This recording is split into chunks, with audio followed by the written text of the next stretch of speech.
Nínú fọ́nrán yìí láti rí tí kọ́múrèèdì yìí ti ń fọ̀rọ̀ ránṣẹ́ sílẹ̀ nípa olóyè Sunday Igboho Òòṣà. Ẹ̀yin èèyàn wa, ẹ wò fọ́nrán ìkún dẹ́dẹ́ o. Lẹ́yìn tí bàbá yìí fọ̀rọ̀ lẹ̀ tán, Ìbà Gani Adams náà fọ̀rọ̀ lẹ̀ o. Kí ni wọ́n sọ nípa ohun tó ń ṣẹlẹ̀ ní Nàìjíríà? Ó nípa ọ̀rọ̀ banditry, terrorism, gbogbo ẹ̀ ló kúnnú fọ́nrán yìí. Ẹ wò, àwọn èèyàn wá sọ̀rọ̀. Kí làwọn èèyàn sọ? Gbogbo ẹ̀ lẹ máa gbọ́. Gbogbo ohun táwọn èèyàn sọ nípa kọ́múrèèdì yìí tó jẹ́ pé wọ́n wà nínú ẹgbẹ́ OPC náà, tó sì dàbí pé adarí làwọn náà nínú ẹgbẹ́ OPC. Gbogbo nǹkan táwọn èèyàn sọ nígbà tí wọ́n wo fọ́nrán wọn, gbogbo ẹ̀ lẹ máa gbọ́. Ó lè gbọ́kẹ̀rẹ̀ máa sọ nǹkan tó wù ú, ṣé lè wọ Nàìjíríà títí bí bá a ṣe ń sọ yìí. Bó bá wọ Nàìjíríà, bó bá ṣe ń dé airport báyìí, a máa kíkí ẹni. Bá a bá wá rí akíkanjú kan tó wà ń lù ú, tó yìí ń darí ẹgbẹ́ yẹn dásìkò yìí, ẹ jẹ́ ká kí ọ̀gá wa ní kókó iṣẹ́. Èmi tó jẹ́ bí èèyàn kan mo gbà fáwọn ẹnu Kakanfò. Torí pòlísì ní Tuesday tamadé meeting, ó ti wà ní Ìkẹjà, tó ti wà ní meeting láti bí aago bíi 8 àárọ̀, káwa tó join ní 12 sí 2 o'clock lọ́sàn-án. Ìgbà tó máa di nǹkan bí 8 lálẹ́ ló wá go lóní kan close meeting kẹ́nìbọ̀dì lè máa lọ. Bó ṣe yẹ ìwà náà tó ìgbà tẹ́mi náà máa padà dẹ́pẹ̀ bíi 12:30 lóru ni risk of life ni. Ní ìtìtorí ti family mi lọ lórí tilẹ̀ Yorùbá náà ni. Ní ìwà tútù torí tilẹ̀ Yorùbá lọ lórí ti ẹ̀pẹ́ division. Ìtọ́ra anybody ló máa ṣàyí ẹ̀ bó bá dójú ẹ̀. Àwa di ọjọ́ ìpàdé wa kí kò tẹ̀ yẹ kí student kan déédéé coordinator. Ṣé bàjẹ́ adẹ̀gbọ́dọ̀ farati? Eléyìí ò ń sọ̀rọ̀ Ààrẹ Ọ̀nà Kakanfò nìkan. Kí àwọn ọlọ́pàá tó dìde, wọ́n má gbé ọjọ́ iwájú ọlọ́wọ́ olóṣèlú. Àwọn olóṣèlú tó fẹ́ràn Yorùbá tó dìde kí a jọ sowọ́pọ̀ kí a fi ọkọ̀ báyìí. Amẹ́ríkà ò náà fẹ́ dúró síbí, ó náà fẹ́ ràn wá lọ́wọ́ ni. Lẹ́yìn ọba rí olùrànwọ́, ẹ jẹ́ ká yìí pé kó ṣe ọba tó lè ṣe fún wa ká lè bọ́ ní ogun yìí. Lóògùn ọ̀fẹ́ fún Ààrẹ Bọ́lá Tinubu ń kọ́ iṣẹ́ ọ̀lẹ́ ní fún wọn. Ààrẹ Bọ́lá Tinubu iṣẹ́ ọ̀lẹ́ ní fún. Máa advice Ààrẹ Bọ́lá Tinubu ó tẹ̀lé àbúrò state police.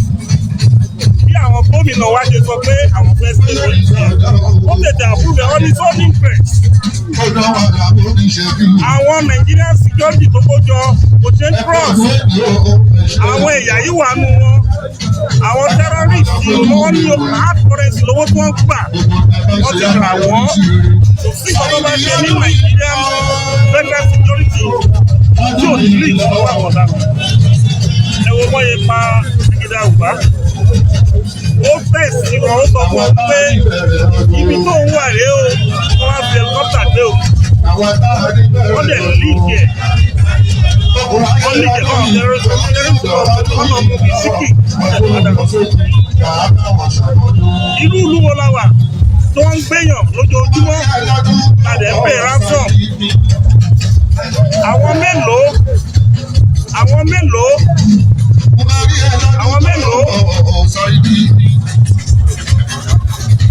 Àwọn mélòó ni Jonathan Riku wọ́n flọ́ṣà terrorist ní Sambisa forest nígbà yẹn. Gbogbo àwọn tí Jonathan Riku wọ́n flọ́ṣà terrorist ní ìgbà yẹn wọ́n 50 100. Ní South Africa lẹ́nìí, àwọn private security ìjọba ń lò yàtọ̀ sí government security wọ́n lé ní 2.4 million. Private security wọ́n dẹ̀ ń promote wọ́n protect gbogbo àwọn multinational organizations, multinational companies tó wà ní South Africa. Yàtọ̀ sí state police ní South Africa.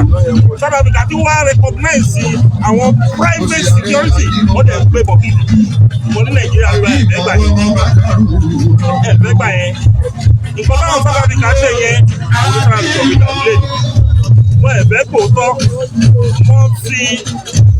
multi-facet multi-policing nìkan ló lè ṣe Nàìjíríà. Ìjọba ìjọ lórí one structure of police ogun wá wọlé a máa bílẹ̀ bàwá láṣẹ wa. Ẹ jẹ́ gbọ́ díẹ̀ lára nǹkan tí àwọn èèyàn sọ nígbà tí wọ́n gbọ́ ọ̀rọ̀ tí Comrade Babatunde yìí sọ. Ajiboye Stephen ní we are all looking out for a solution and some are making noise of who is supreme. We are not ready to face the reality. Everybody is waiting for order, and people are being chased away from their homes. We are not going to value some of our people until things get out of hand. Yoruba, this is not time for I am the head, but let us form a body and face the reality. The government of the day is looking away because of 2027. Ifakponle the first, only but Yogani said Sunday Igboho collect money and is working for government. How come you saying he will be arrested if he comes to Nigeria? Onabi Mumu. Prince Adegbamigbeni is Chief Sunday Igboho OPC member. Please, you guys should focus on the burning issues on ground. Abolaji Rilwan so only laugh aloud. Ààrẹ wey dey ask people to contribute power for him to fight war. Ààrẹ wey dey wait for government to call him before he go know how much to tax government, before he will say he want to intervene. Who are the Ààrẹ foot soldiers sef that can combat the terrorists? But you are all just full of mouth. Àwọn ọ̀dẹ̀ àdúgbò náà ń sọ̀rọ̀. Ayanwale Tunji said another foolish human being go and face the war meeting without being truthful. Ogunjobi Adewale Moshudoni, are you saying what has he done? Lateef Adeniyi, you people are jealous of Sunday Igboho instead of joining hands with him. Amosa Abdulateef, ó ní ṣe rí ọ̀rọ̀ tí ó wà nílẹ̀ yìí, ẹ fi Sunday Igboho sílẹ̀. Ìbà Gani Adams ẹ̀gbọ́n ni wọ́n jẹ́ sí Sunday Igboho. Kí wá ló dé tí ó jẹ́ pé ọ̀rọ̀ Sunday Igboho ni ìṣòro ẹ̀yin èèyàn yìí? Àyè kò sí fún ẹnìkan. Sunday àgbọ̀n nǹkan tó sọ mẹ́rin àmọ́ ó ti make point ẹ̀. Ẹ̀yin èèyàn wa oríṣiríṣi làwọn èèyàn sọ ọ́. Salawa Ọládìméjì ní now I believe the fools also grow old. Àwọn alátẹnujẹ elégbè sọnù. Oríṣiríṣi làwọn èèyàn sọ. Èèyàn kan tí ẹ fi nǹkan tó fọ́nì síbi tó lágbára. Ó ní Adéníyì lórúkọ. Ó ní Ọlọ́run ẹ̀wẹ̀ má jẹ́ sọ àmọ́ ṣe ló gbàgbó lẹ̀. Ó ní àgbo aláìnílàákàyè. Àwa mọ̀ nǹkan tí ìyẹn túmọ̀ sí.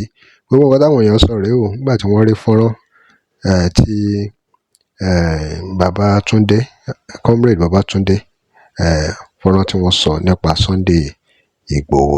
Ẹ̀yin èèyàn wa ọ̀rọ̀ rèé o, kí lẹ rí sí? Drop comment and remember to like, share and follow us. Thanks for watching. À ń lọ fún ìpolówó ọjà pé WhatsApp number page